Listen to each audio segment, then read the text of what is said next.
One of the most important things in Vista is to do great work for our clients. And we can't do great work without phenomenal people in our organization.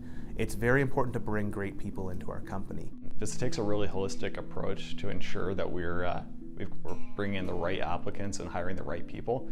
So in that, we look at both the technical aspects of a role. So we implemented a formal testing procedure. The next thing is we want to ensure that they're a great organizational fit, that they'll work within the existing team, that they can work for the lead that's being brought on, and that their career goals are in line with where Vista needs people in the future. People who actually have great skills really relish the opportunity to demonstrate this.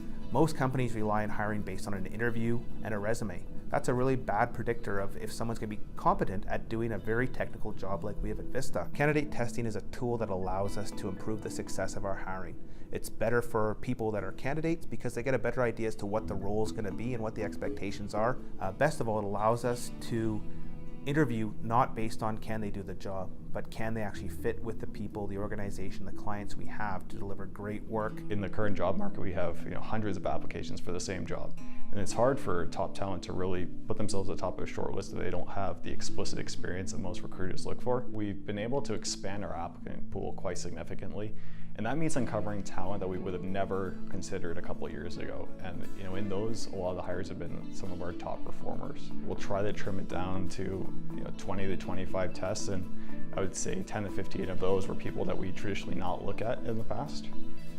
From there, we'll usually, if someone's got a great test, we'll bring them in for an interview. We don't force the number of people in. So sometimes it might be 10 people get an interview, some might be 0, and we go back to the drawing board and start again. One thing we've learned is that experience doesn't necessarily equal aptitude. By doing testing, we can talk and communicate with a lot more individuals while we recruit.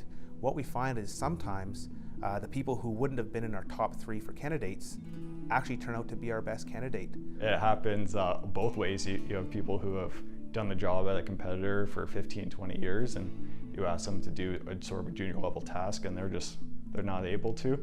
And conversely, you have folks who have 0 industry background, might be working like as a salesperson, and they end up doing extremely well in a highly analytical test. You get talking to them, you just found out that they were in the wrong career. Vista is a phenomenal place to work for some people, and for some people it's not a great fit. We want intelligent people who are willing to take control and solve problems for our clients. People who like to have responsibility and accountability for their work. People who have tested well generally there's been 0 turnover in those positions since we've hired. They score higher in their performance ratings, and they want to be here a little bit more. They're willing to invest their time before they get the job. We are a dynamic growing company, and we need people who are excited by being part of the growth, who want to lead change and improvement with our organization. Everything we do is around how do we reward our employees? How do we bring the right people into Vista? How do we support people to make this a great place to work where people can do their best? And then how do we reward people either through promotions or compensation or just recognize their great performance?